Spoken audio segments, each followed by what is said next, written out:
남가주 여러분 반갑습니다. 오늘 말씀은 유다왕 시드기야에게 주는 경고의 말씀입니다.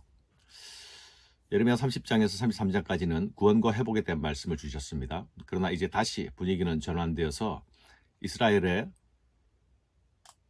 멸망과 심판을 예고하는 말씀을 주십니다. 바벨론의 느부갓네살 왕과 그의 모든 군대와 그의 통치하에 있는 땅의 모든 나라와 모든 백성이 예루살렘과 그 모든 성읍을 칠 때에 말씀이 여호와께로부터 예레미야에게 임하여 이르시되, 예레미야에게 새로운 말씀이 임했습니다. 이 말씀이 임한 시기는 느부갓네살이 예루살렘을 공격하고 있는 시점입니다. 바벨론은 자신들의 군대뿐만 아니라 봉신 국가들의 군대도 함께 끌고 왔습니다. 소위 다국적 연합군을 구성하여서 예루살렘을 침공한 것이죠. 아주 마음먹고 유다왕 시드기야에게 본때를 보이기로 작정한 것입니다. 느부갓네살이 그렇게 마음먹은 것은 이유가 있었죠. 시드기야는 바벨론에 순종하는 듯하다가 다시 이집트를 의지하는 갈팡질팡하는 외교적 행보를 보였습니다. 이런 시드기야의 오락가락 행보는 느부갓네살의 분노를 사게 되었죠. 시드기야는 왕으로서 확고한 리더십을 가지지 못하고 있었고 친 이집트 성향의 귀족들과 고관들의 말에 휘둘리게 되었던 것이죠. 이 침공으로 유다의 거의 모든 성읍들은 이미 함락되고 있었습니다.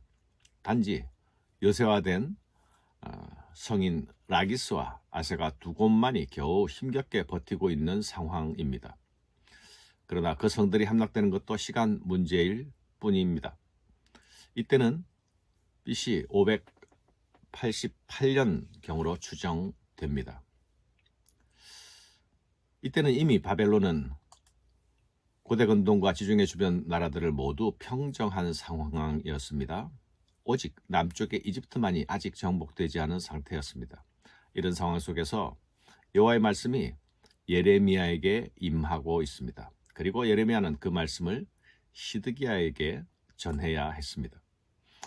이스라엘의 하나님 여호와께서 이와 같이 말씀하시니라. 너는 가서 유다 시드기야 왕에게 아뢰어 이르기를, 여호와의 말씀에 보라, 내가 이 성을 바벨론 왕의 손에 넘기리니 그가 이 성을 불사를 것이라. 네가 그의 손에서 벗어나지 못하고 반드시 사로잡혀 그의 손에 넘겨져서 네 눈은 바벨론 왕의 눈을 볼 것이며 그의 입은 네 입을 마주 대하여 말할 것이요 너는 바벨론으로 가리라.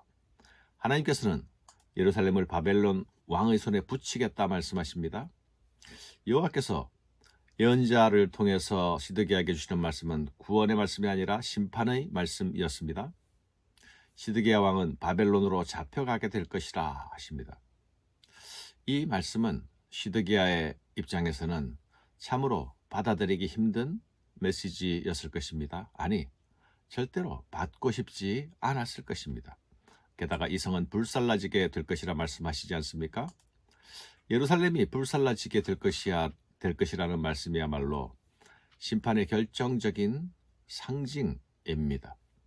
죄악의 성 소돔이 불로 심판을 받은 것처럼 반역과 불순종의 예루살렘이 불태워질 것이라고 말씀하고 있는 것이죠.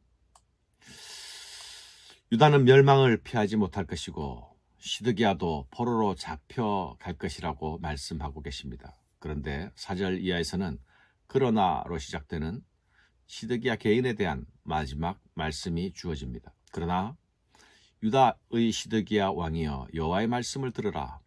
여호와께서 네게 대하여 이와 같이 말씀하시니라. 네가 칼에 죽지 아니하고 평안히 죽을 것이며 사람이 너보다 먼저 있은 네 조상들 곧 선왕들에게 분향하던 것 같이 네게 분향하며 너를 위하여 애통하기를 슬프다 주여 하리니 이는 내가 말하였음이라. 여호와의 말씀이니라 하시니라.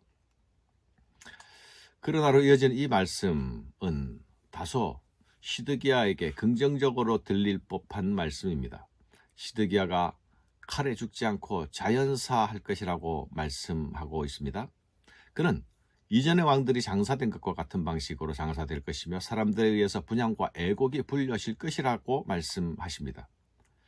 칼에 죽지 않겠다라는 말씀은 다소 다행스러워 보이는 말씀이 아닙니까? 그러나 평안히 죽을 것이다 라는 말씀은 그가 명대로 살다가 자연사했다는 말로 이해해야 할 것입니다. 그는 진정 평안히 죽었습니까? 시드기야가 결코 평안한 죽음을 맞이했다고 말할 수 없을 것입니다.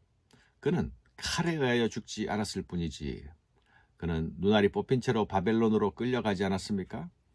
그가 눈알을 뽑히기 전 눈을 뜨고 본 마지막 광경은 자신의 아들들이 죽임을 당하는 모습이었죠. 자신의 나라는 망하고 자신은 포로로 끌려가고 아들이 죽임을 당하는 모습, 그 모습은 아비의 가슴 속에 평생 불도장처럼 찍혀 있지 않았겠습니까? 포로된 땅으로 끌려가서 그런 마음, 그런 기억을 가지고 늙어가고 죽어간다는 것은 결코 평안한 죽음이라 할 수 없을 것입니다. 그래서 박동현 교수와 같은 학자는 이 평안을 비꼬는 말로 해석할 수도 있겠다라고 말하고 있습니다. 사랑하는 여러분, 하나님은 왜 이런 심판의 메시지를 시드기야에게 전달하라고 말씀하시는 것일까요? 이런 심판의 메시지가 지금 시드기야에게 전달되고 있는 것은 그가 아직 돌이킬 기회가 있다는 것을 말씀하는 것이 아닙니까?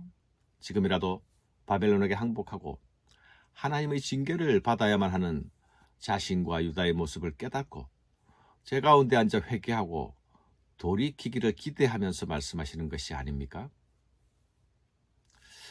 지금 예레미야가 하나님께 말씀을 받고서 시드기야에게 가서 전하고 있는 것을 보면 예레미야는 아직 시대들에 갇히기 전으로 보입니다. 시드기야는 임박한 심판을 경고하시는 하나님의 뜻을 깨달아야 합니다. 하나님께서 심판을 경고하는 것은 아직 회개를 기대하시는 마음이 있다는 것을 말씀하는 것이 아닙니까? 사랑하는 여러분, 우리를 향한 하나님의 열심은, 우리를 향한 하나님의 사랑은 우리에게 구원의 메시지를 말씀하실 때뿐만이 아닙니다. 우리에게 심판의 경고를 주실 때에도 동일한 하나님의 열심으로, 동일한 하나님의 사랑으로, 동일한 하나님의 긍휼히 여기심으로 우리에게 말씀을 주신다는 사실을 기억해야 하겠습니다. 감사합니다.